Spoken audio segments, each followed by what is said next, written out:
స్వాగతం ఈ సమావేశానికి.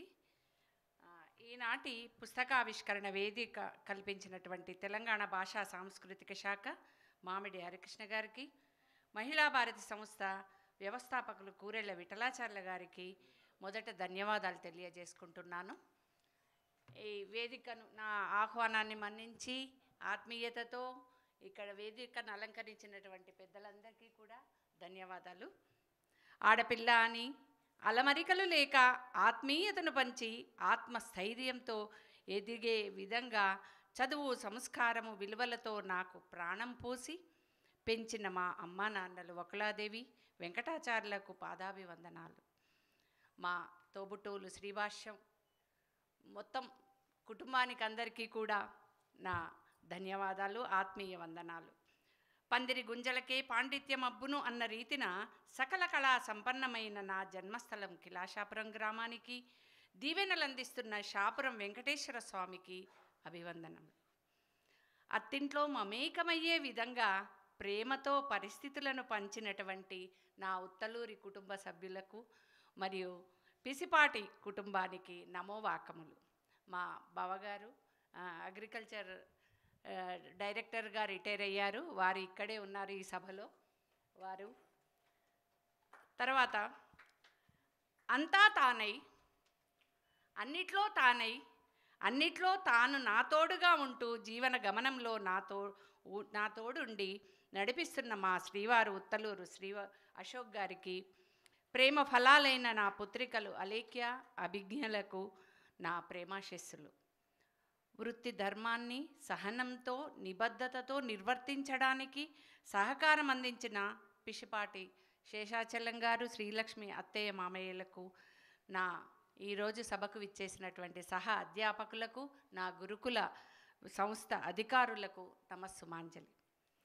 సాహితీ వనంలో మొలకగా ఉన్న నన్ను స్థానాన్ని చూపించి అక్షర మాలికలు అల్లించిన శ్రీ మేకా రవీంద్ర గారికి, మరియు అల్లిన అక్షరాలను ముద్రించిన నేటి నిజం పత్రిక సంపాదకులు శ్రీ భైసా దేవదాసు గారికి కృతజ్ఞతాభివందనములు.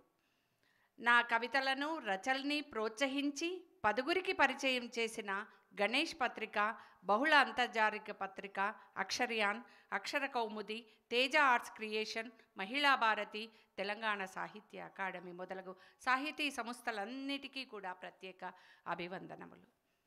ఇక నాలేశ్వరం శంకరం గారి పేరు వినగానే నాకు 2015లో నేను జాగృతి అనేటువంటి ఒక సంస్థకు కవిత సమ్మేళనం జరిగింది సంగారెడ్డిలో.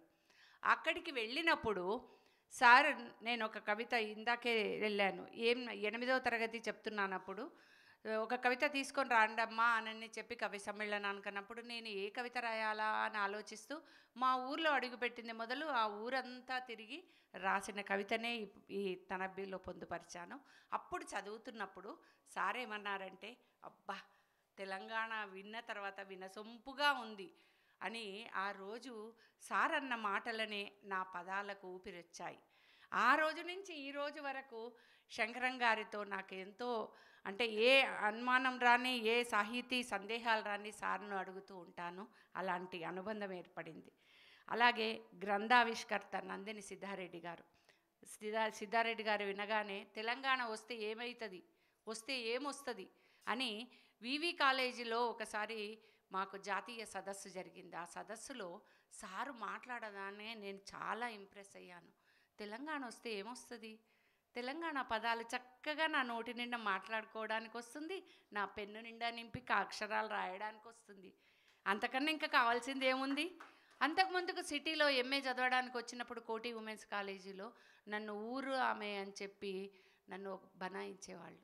అలాంటప్పుడు నా తెలంగాణ పదాలు మాట్లాడొద్దేమో అని నేను ఈ నాగరికతను నేర్చుకొని భాషను అలవర్చుకున్నాను, హైదరాబాద్ నాగరిక భాషను. కానీ నందిని సిద్ధారెడ్డి గారు చెప్పగానే నా తెలంగాణను నా క్లాసులో నేను మాట్లాడుకోవచ్చు అనే ధైర్యం వచ్చింది. అలాంటి నందిని సిద్ధారెడ్డి గారు ఈరోజు నా సభకు రావడం చాలా ఆనందంగా ఉంది సార్. ఆత్మీయ అతిథులైనటువంటి చింతపట్ల సుదర్శనం గారు, వారెవరో కాదు మా బావగారే, మా శ్రీభాష్యం కిరణ్మయి, మా అక్క భర్త భర్తనే తను. ఎప్పుడో చిన్నప్పటి నుంచి పరిచయం.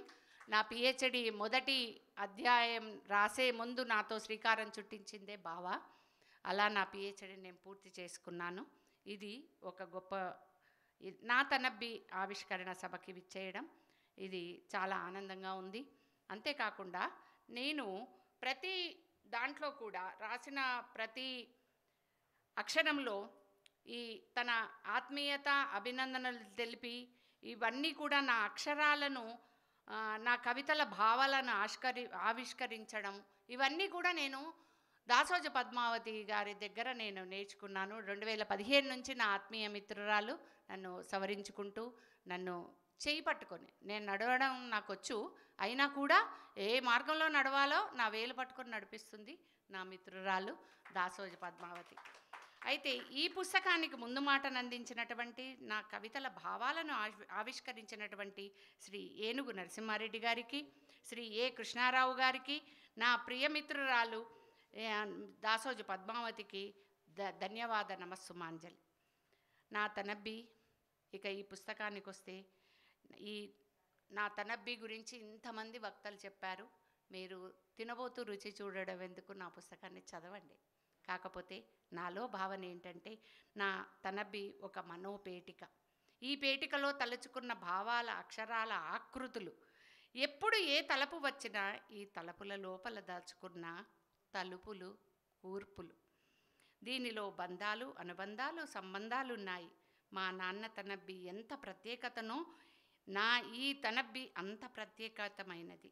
ఈ తనబ్బి చదివితే అది మీకే అర్థమవుతుంది. ఈరోజు ముఖ్యంగా ఈరోజు నేను పెట్టుకున్నటువంటి అంశము, ఈరోజు నేను ఈ ఆవిష్కరణ పెట్టుకోవడానికి కారణం మా నాన్న ఈరోజే తనువు చాలించాడు. నేను పిహెచ్డి పట్టా తీసుకొని వచ్చిన తర్వాత ఆయన చాలా సంతోషించి నా బిడ్డ డాక్టర్ కావాలనేవాడు. అలా ఈరోజు తనువు చాలించాడు. ఇంకో ప్రత్యేకమైన రోజు నా తమ్ముడు శ్రీభాష్యం యదుమోహన్ పుట్టినరోజు. ఈరోజు మా నాన్న చేతుల మీదనే, మా ఇద్దరి చేతుల మీద మా నాన్న తనువు చాలించాడు. అది ఈరోజు ప్రత్యేకమైనది, అందుకోసమనే ఇలా కలిసి వచ్చింది. ఇక అంతేకాదు, ఈ పుస్తకావిష్కరణ వేదిక కల్పించిన, ఈ పుస్తకం పిలవగానే నా ఆహ్వానాన్ని మన్నించి విచ్చేసిన నా ఆత్మీయ మిత్రులు, నా సహ అధ్యాపకులు, తర్వాత మహిళా సంఘ సభ్యులు వాణి మేడం గారు, అలాగే ఇంకొక గొప్ప వ్యక్తి మా కేశిపెద్ది శతకకర్త కేశిపెద్ది నారాయణరావు అని చెప్పాను కదా, వారి కుమారుడు మా కిలాషాపురం గ్రామం నుంచి 5A ఫౌండేషన్ వారు విచ్చేయడం, నా మిత్రులందరూ రావడం, నా బంధువర్గం రావడం, ముఖ్యంగా మా పిల్లల స్నేహితులు వీళ్ళందరూ నా మీద అభిమానంతో ఇక్కడికి సమయం తీసుకొని వచ్చినందుకు, కుటుంబాలతో వారొక్కరే రాలేదు, దంపతుల సహాయంగా వచ్చారు.